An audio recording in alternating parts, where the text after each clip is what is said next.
The Tao of Self-Confidence, episode 329. Welcome to the Tao of Self-Confidence, where I share stories of amazing women who have discovered their inner journey to self-confidence. Visit our website at thetaoofselfconfidence.com. Your inner journey to self-confidence awaits. Well, hello friend. Welcome to the Tao of Self-Confidence, where I share stories of amazing women who have discovered their inner journey to self-confidence.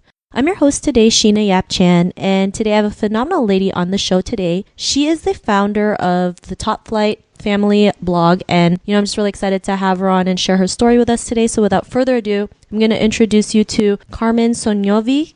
Carmen, how are you today? Maybe you can fill in a little bit more about yourself to our listeners. I'm doing great. Thanks so much for having me, Sheena. So as you mentioned, I am founder and publisher of Top Flight Family, which is a digital publication that's all about luxury family travel. So basically everything from, tips on flying with a baby to what are the best kid-friendly destinations in Asia. We kind of cover all of that with really through the lens of a little bit more of an upscale kind of luxury perspective. And so I've been a New Yorker for over 20 years, kind of on a more personal note. And I currently live in Brooklyn, New York with my husband and our two daughters, Sean, who's 7, and Ella, who's 4. Awesome. Well, thanks for sharing that. And Carmen, what's your cultural background? So I have a pretty international background. I was born in Hong Kong. My father was Belgian. My mother is Hong Kong Chinese. But we moved around quite a bit because of my father's job. He worked in the telecom industry, so they would kind of send him here and there. So apart from Hong Kong, we also lived in Belgium for a couple years and in Shanghai for 4 years in the late 80s. And I was lucky enough to travel a lot with my parents when I was a kid. So that's definitely shaped kind of the person I've become today, and also obviously informed what I'm doing nowadays. That's awesome. I think it's great as a kid to travel the world. And Carmen, what would be your favorite self-confidence quote?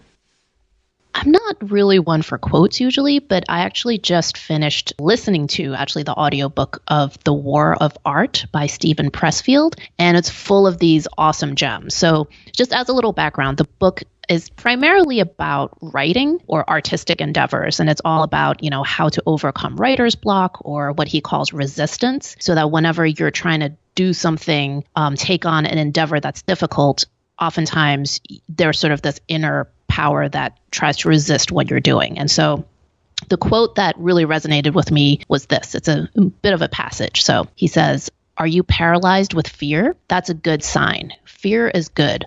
Like self-doubt, fear is an indicator. Fear tells us what we have to do.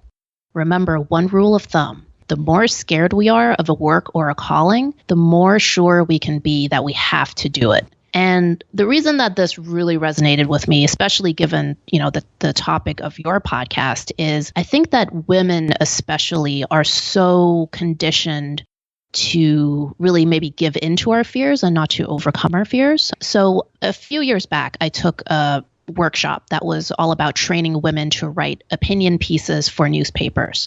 So the op-ed pages of the New York Times or the Wall Street Journal, those are all really influential places where if you can get an article in there about a topic or an issue you care about, it just helps you kind of get your voice out there, change the conversation. And so this organization's mission was to get more women doing that, because those op-ed pages are like 90% written by men. And so one of the exercises that they did in this workshop was they went around each woman and they said, okay, each of you is going to say the sentence in this format. So you say, "Hi, I am so-and-so. I am an expert on whatever the topic is because whatever the reason is." So, "Hi, I'm Carmen Sognonvi. I'm an expert on luxury family travel because I founded Top Flight Family," just as an example. So as they were going around the room, women would be like, "Hi, I'm so-and-so. I'm an expert on, well, I don't know if I'm an expert. I know a lot. I don't know if I would say I know a lot." And I mean, women were falling apart, like just couldn't even get through the simple sentence. And just mind you, these women were crazy accomplished. I mean, we're talking about women that advise the president on national defense issues,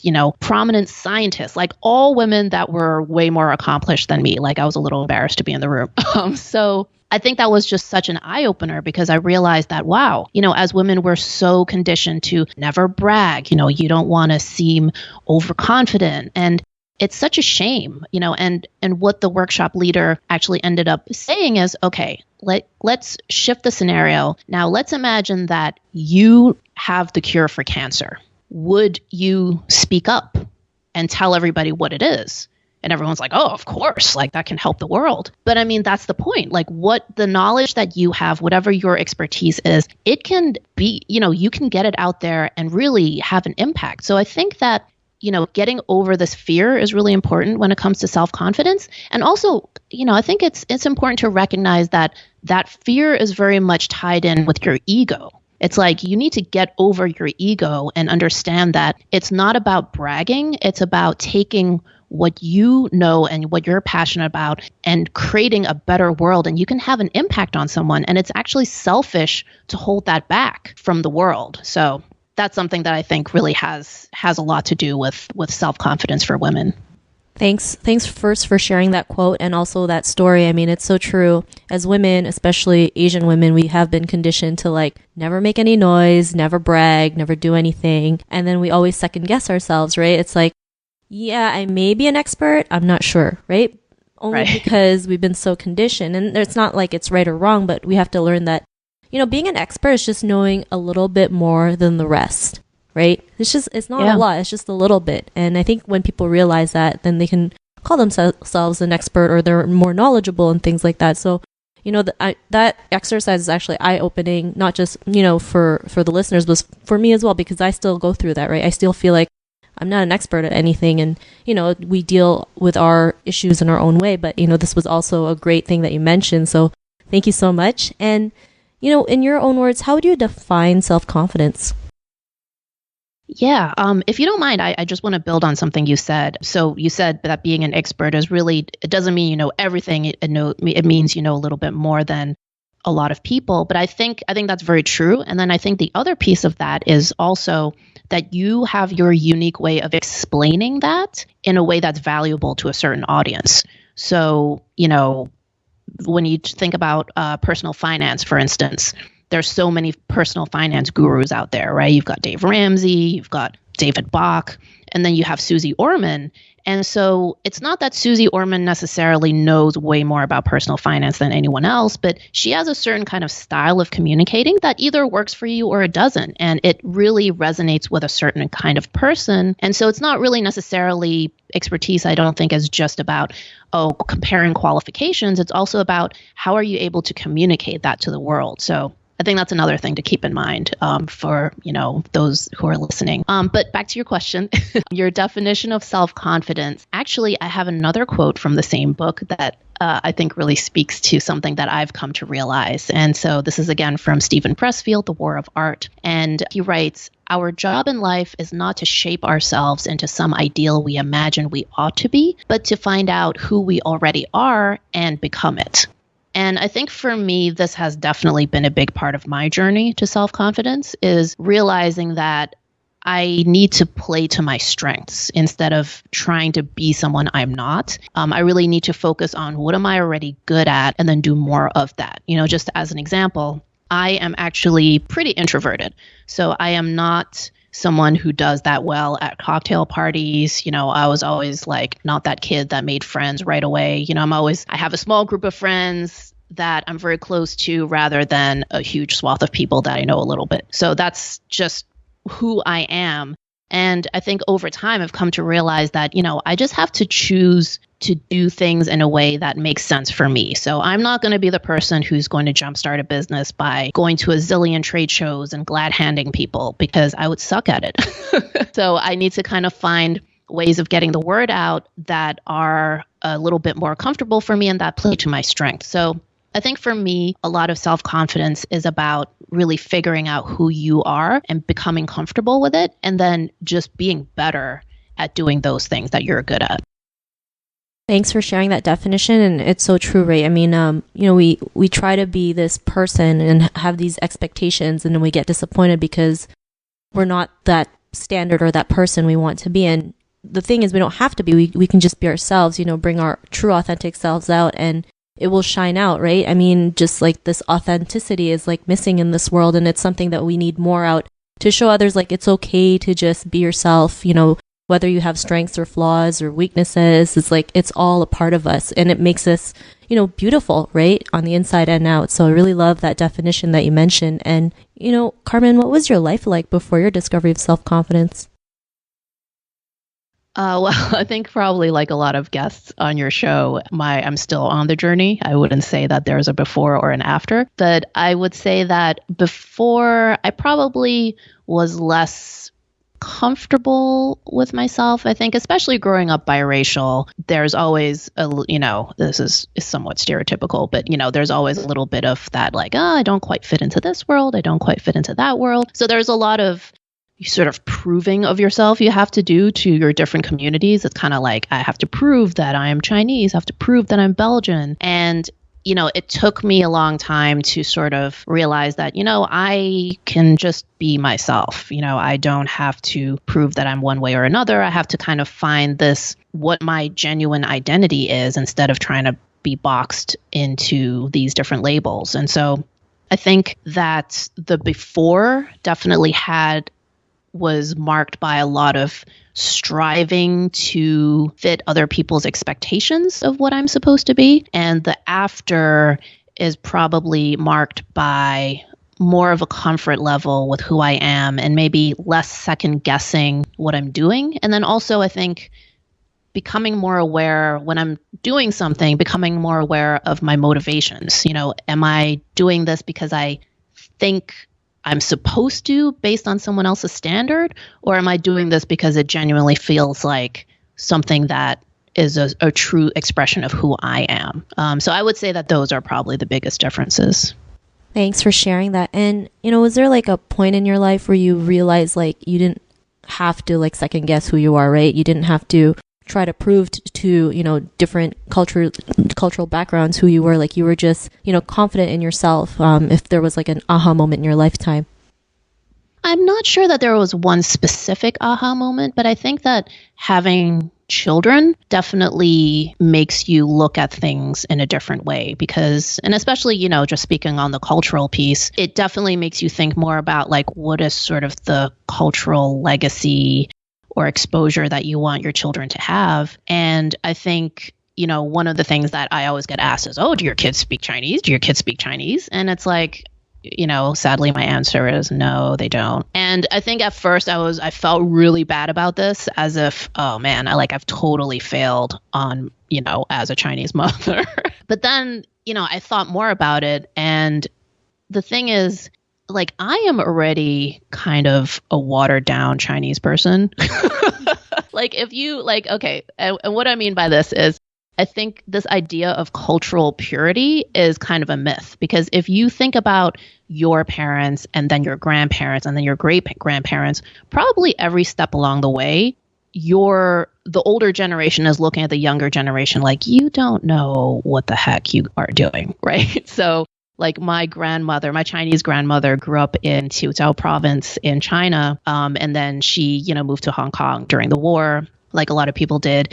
And then my mother was born in Hong Kong. And I just think about like how different their lives are from each other, and how different their concept of what it means to be Chinese is from each other. And then you kind of go down one generation, and then there's me, born in Hong Kong, but with a Belgian dad, going to international schools, not, speaking Chinese, but not really reading or writing very well. And it's kind of like every step along the way, it's just a different interpretation, and it's not necessarily better or worse. And then, fast forward to now, I have kids. I'm not living in Hong Kong, I'm living in the US. My kids are, my husband's Black, so my kids are now second generation biracial or multiracial. And, I think there's a certain point at which you realize, I don't have to expect them to be like local Hong Kong kids, because that's a part of them, but that's not really their everyday experience. So it's okay for them to have a lot of identification with Chinese culture and food. And there's a lot of things that we do that they definitely feel Chinese, but they don't necessarily have to like bust out, reciting ancient Chinese poetry. for me to have done my job as a mother. So I think it's kind of, coming to terms with that and kind of being okay with it, which I will be honest, as you can hear by me talking about it, is still a bit of a journey that I'm on. I'm not quite there yet.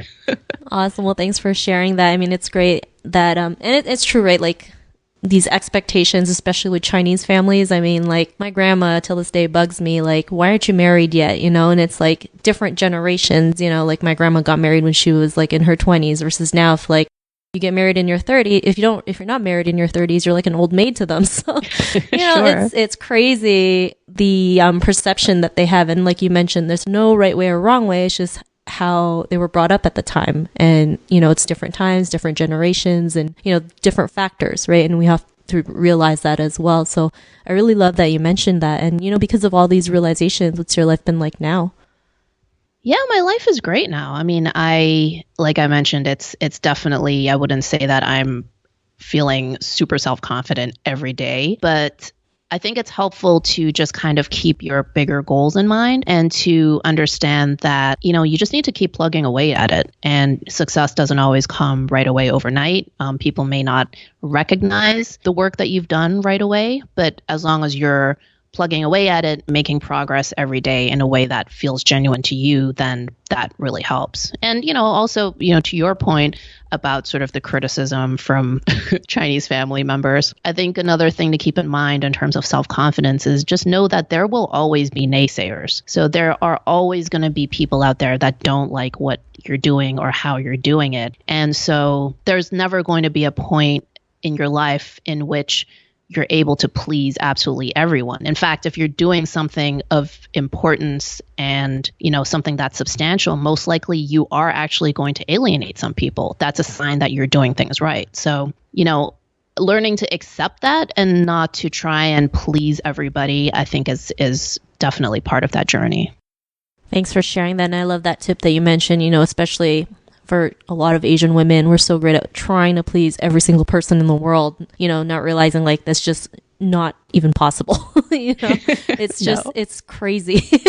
But you're setting yourself up for like serious depression. Exactly. And, we've all gone through it, right? It's because of how we were brought up. And, it's not that it's bad or good. It's just like, these things happen. And, we just have to learn to be more aware of it and, figure it out on our own, what we can do. And this is, why I created like this show to help people realize out there too. It's like, they're not the only ones who go through this. And, we all go through it and we try to find ways to help listeners cope with it. So I'm really glad that you mentioned that. And, if our listeners wanted to get to know a little bit more about you and what you do, is there any links or social media profiles or any resources that we can connect with? Yeah, absolutely. So I'm super passionate about inspiring parents to travel the world with their kids.